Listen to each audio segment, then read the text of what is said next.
అందరికీ నమస్కారం అండి. ఈరోజు ఒక చారిత్రాత్మకమైన ఘటన. ఎట్లా అంటే మన మొదటి శృంగేరి మఠము ఆదిశంకరాచార్యుల వారు శృంగేరిలో స్థాపించడానికి ఏ విషయాలను ఆయన పరిగణలోకి తీసుకున్నారు, ఆ నిర్ణయం చేయడానికి ఆయన దేన్ని లోతుగా ఆలోచించాడు. ఒక్కటి.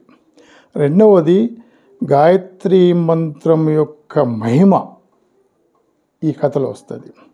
మూడవది, ఒక మహాపురుషులు ఆయన శరీరాన్ని వర్చస్సు చూడగానే పూర్వజన్మ సుకృతం కూడా చెప్పే ఈ కథలో ఒక ఘటన ఉంది. ఇది 1801 నుండి 20 సంవత్సరాల 10 సంవత్సరాల మధ్యల కాలం. చిక్మగళూరు ప్రాంతము కన్నడ దేశము. అప్పటి బ్రిటిష్ పరిపాలనలో థామస్ మాన్రో అతను కలెక్టరు. రాజ్యంలో మిలిటరీ ఆఫీసర్గా ఉండి డెప్యుటేషన్ మీద కలెక్టర్గా వచ్చిండు. కానీ తర్వాత ఆయన మన మద్రాసుకు గవర్నర్ కూడా పనిచేసిండు. ఆయన కలెక్టర్గా ఉన్న కన్నడ దేశ చిక్మగళూరు ప్రాంతంలో ఒకనాడు తుంగభద్ర నది తీరంన గుర్రం మీద షికారుకు బయలుదేరుతాడు. కలెక్టర్ ఆయన ఎంబట ఒక 1/2 డజను రక్షక భటులు ఉన్నారు. దాంట్లో ఒక ఆయన రక్షక భటుని పేరు బాపన్న. ఏదన్నా సందేహాలు సమాధానాలు వస్తే ఈ వెనకనే ఉన్న బాపన్నను ఈ థామస్ మాన్రో అప్పటి కలెక్టర్ వారు అడుగుతుండేవాడు, సమాధానాలు ఈయన చెప్తుండేవాడు. అలా షికారుకు వెళ్తున్నప్పుడు అక్కడ దూరంలో నది ఒడ్డున ఒకవైపు ఏమో విద్యాశంకర దేవాలయము అటువైపు ఉంటుంది, ఇటువైపున అది చాలామంది గుమిగూడు ఉన్నారు. ఏంటిది బాపన్న అంటే, అయ్యా అక్కడ శృంగేరి మఠం ఉన్నది, ఆ మఠంలో మఠాధీశుల వారు ప్రవచనం చేస్తుండ్రు. అరే మంచి ఏదో మంచి విషయాలు సత్సంగం నడిపిస్తుండు అని చెప్తాడు. ఓహో అట్లనా, ఈ శృంగేరి మఠము ఎవరు స్థాపించరు బాపన్న అని అడుగుతాడు థామస్ మాన్రో. అయ్యా ఆదిశంకరాచార్యుల వారు దీన్ని స్థాపించిండ్రు, 4 మఠాలలో ఇది మొదటి మఠం అని ఆయన చెప్తాడు. మరి ఆ ఆదిశంకరాచార్యుల వారు ఈ మొదటి మఠాన్ని శృంగేరిలోనే ఎందుకు స్థాపించిండు అని మళ్ళా థామస్ మాన్రో అడుగుతాడు. అప్పుడు బాపన్న చెప్తాడు, అయ్యా ఆ ఆదిశంకరాచార్యుల వారు మఠ స్థాపన కోసము ప్రయాణము సంచారం పాదయాత్ర చేస్తున్నప్పుడు ఈ చిక్మంగళూరు క్షేత్రంలో కన్నడ దేశంలో ఆయన ప్రవేశించి చూసినప్పుడు ఆయన తెలుసుకున్న విషయం ఏంటంటే, ఈ యొక్క శృంగి క్షేత్రము ఒకప్పుడు శృంగి పర్వత శృంఖల అక్కడ అనాది కాలంలో విభండక మహర్షి అతను ఉండేవాడు. ఆయన కొడుకు ఋష్యశృంగుడు ఈ శృంగి పర్వతం మీద తపస్సు చేసిండు. ఆయన తపశ్శక్తితోని అక్కడ ఉన్న ఆ సమయంలో ఆ ఋషి కాలంలో రోమపాదుడు అనే అంగరాజ్యము అక్కడ ఉండేది.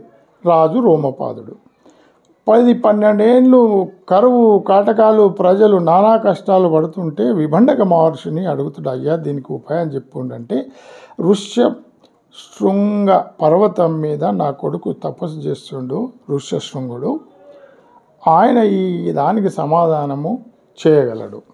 అప్పుడు ఆ రోమపాదుడు ఋష్యశృంగ మహర్షిని ప్రార్థిస్తాడు. ఆయన దానికి యజ్ఞయాగాదులు కృతువులు చేస్తారు. దాని వలన అక్కడ సస్యశ్యామలం, వర్షాలు మస్తు కురుస్తాయి, ప్రజల కష్టాలన్నీ తీరుతాయి, అందరూ మామూలుగా సుఖశాంతి సౌభాగ్యాలతో నివాసం ఉన్న క్షేత్రం అది. ఈ విషయాన్ని ఆదిశంకరాచార్యులు ఆ క్షేత్రాన్ని దర్శించుకున్నప్పుడు, ఆ శృంగి పర్వతం చూసినప్పుడు ఆయనకు వస్తుంది, ఓహో ఇది ఒక ఋష్య శృంగ మహర్షి యొక్క తపస్థలి, ఆయన ప్రభావం వల్ల ఇక్కడ సస్యశ్యామలమైంది అనేది ఒకటి. అలా నడుస్తూ ప్రయాణం సాగిస్తూ ఆ క్షేత్రము తిరుగుతున్నప్పుడు ఒక దృశ్యము ఆదిశంకరాచార్య వారి కంటపడింది. ఈ విషయం అంతా చెప్పుతున్నది బాపన్న, వింటున్నవాడు థామస్ మాన్రో, అప్పటి కలెక్టర్. ఆ విషయం అయ్యా, అప్పుడు ఆదిశంకరాచార్యులు ఏం చూస్తారు అంటే ఒక కప్ప ప్రసవిస్తుంది ఎండల. అప్పుడు ఆ ఎండకు ఎండ తగలకుండా ఒక సర్పం వచ్చి ఆ కప్ప మీద తన పడగను నీడగా పెడుతుంది. ఆ క్షేత్రం ఎంత దయార్థ హృదయము అంటే దీనివల్ల మనకు తెలిసింది ఏంటంటే సర్పం యొక్క ఆహారం కప్ప, కానీ కప్ప ప్రసవిస్తున్న సమయంలో అది బాధపడము, బాధకు చలించిపోయిన సర్పము కూడా దాంట్లో ఆ వాత్సల్య కరుణ దయా గుణాలు దైవత్వ గుణాలు ఆపొందించిన ఆ క్షేత్రము, ఆ క్షేత్ర మహిమ వలన తన యొక్క పడగను నీడగా ఆ కప్ప మీద పెట్టింది.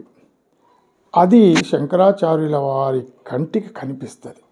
ఓహో, ఇంత విశేషత ఉన్నదా ఇక్కడ దైవత్వానికి, అది రెండోదండి.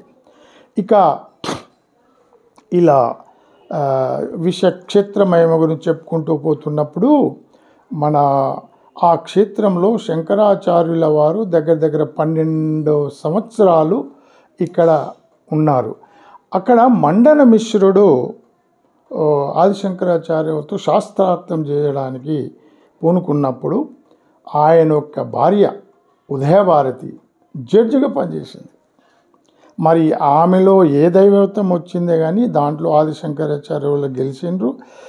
ఆ క్షేత్రంలో మండన మిశ్రుని యొక్క భార్య ఉదయభారతి ఈ శృంగేరి ఉన్న క్షేత్రంలోనే సరస్వతిగా మాతగా మారడము శంకరాచార్య వారికి అగుపిస్తుంది.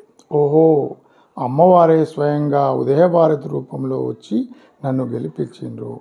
ఆయన ఆ ఉదయభారతి అమ్మవారు సరస్వతి మాతగా మారడం చూశారు ఆదిశంకరాచార్య వాళ్ళు.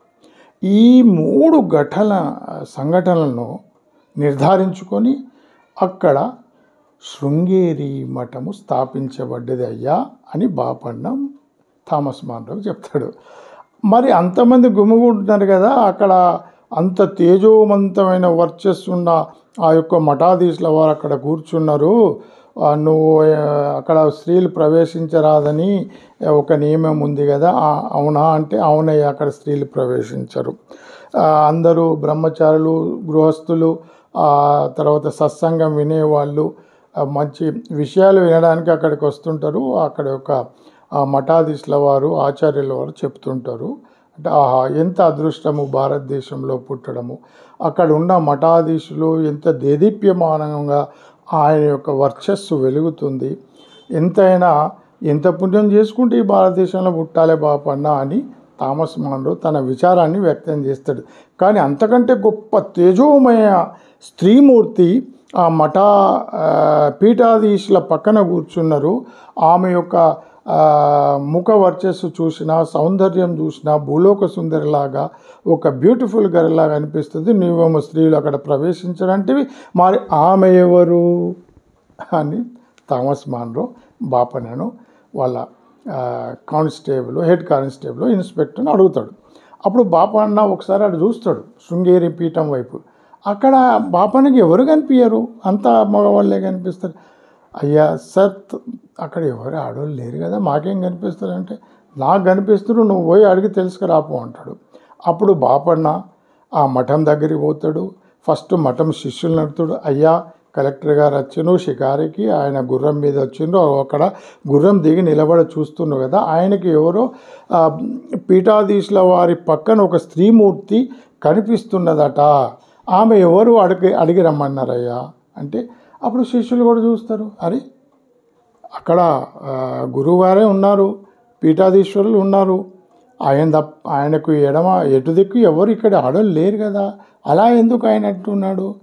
అయ్యా, ఎందుకైనా మంచిది, కలెక్టర్ అయినా ఆ మఠాధిపతినే మీరు ఒకసారి అడగండి, దీని యొక్క సమాధానం ఆయన్నే చెప్తారు కదా అంటే, అప్పుడు శిష్యులు ఆ మఠాధిపతి దగ్గరికి పోయి చెవిలో అయ్యా అక్కడ కలెక్టర్ వచ్చిండు షికారుకి, గుర్రం మీద దిగి అక్కడ నుంచి చూస్తుండు, ఆయనకి ఎవరో స్త్రీమూర్తి ఇక్కడ కనిపిస్తున్నదట, మరి ఆ విషయం ఏందో తెలుసుకురమ్మని వాళ్ళ భటులను బాపన్నను పంపినరయ్యా అంటే, అప్పుడు మఠాధిపతి ఒకసారి థామస్ మన్రో వైపు చూస్తాడు. చూసినప్పుడు ఆ మఠాధీశులు మామూలుగా ఏ పీఠానికి కానీ ఆదిశంకరాచార్యుల పీఠానికి మఠాధిపతులు కావడము ఎంతో తపస్సు చేసుకున్న పుణ్యం, పూర్వజన్మల సుకృతము, గురు కృప ఉంటేనే అవుతారు కదా. ఆ మఠాధిపతి ఈ థామస్ మాన్రోను చూడంగానే ఒక్కసారి పైనుంచి కిందికి స్కానింగ్ చేసినట్టు ఆయన కళ్ళు చూసిన తర్వాత మఠాధిపతి అంటాడు, చూడు, నేను ఎప్పుడైతే ఈ వ్యాసపీఠం మీద కూర్చుండి ధర్మోపదేశం చేస్తుంటానో ఆ చేసిన కొద్దిసేపటికే సరస్వతి అమ్మవారు స్వయంగా వచ్చి నాతో మాటలు పలికిస్తుంది. ఆమె చెప్పదలుచుకున్నదో నా శరీరంతో చెప్పిస్తుంది. అది మీరు చూడలేరు, బాపన్న చూడలేదు, కానీ ఆ యొక్క బ్రిటిష్ అధికారి అక్కడి నుంచి చూసిండు.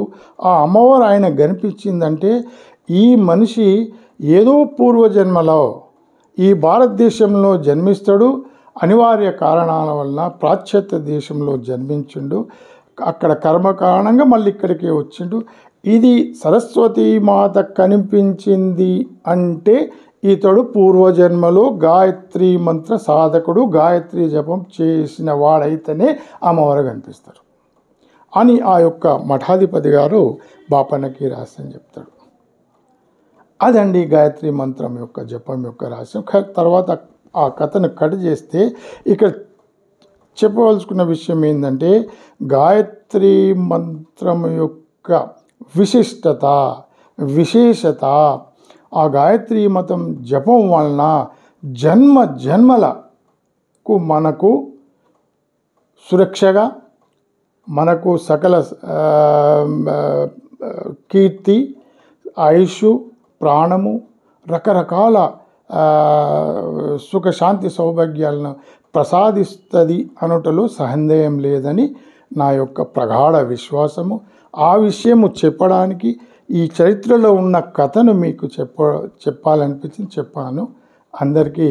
ఇంకొక విషయం ఏంటంటే, ఈ థామస్ మాన్రో కలెక్టర్ తర్వాత మద్రాసు క్షేత్రానికి గవర్నర్ అవుతాడు. అప్పుడు ఆయన రైతు సిస్టమ్ అని ఇక్కడ ఉన్న ప్రజలకు ఎంతో సేవ చేస్తే ఇప్పటికీ ఆయన పేర్లు పెట్టుకున్న వాళ్ళు చాలామంది తమిళనాడులో ఉన్నారు. ఆయన విగ్రహాలు స్థాపించిండ్రు. ఆయన పేరు మీద ఎన్ని గ్రామ తీర్థాలు సాగుతున్నాయి. అంటే ఎవరు ఏ మతస్థుడు కానీ ఏ దేశస్థుడు కానీ ప్రజలను మానవులుగా వాళ్ళ ఉన్నతికి ప్రగతికి మంచి కోసం చేసిన వాళ్ళు ఎప్పటికీ చిరస్మరణీయులు. ఎప్పటికీ వారి యొక్క విద్వత, వారి యొక్క సేవ అందరూ కొనియాడుతున్నలో సందేహం లేదు. ఇదే విషయం అని చెప్పదలుచుకుని అందరికీ ధన్యవాదాలు. విన్నందుకు నమస్తే.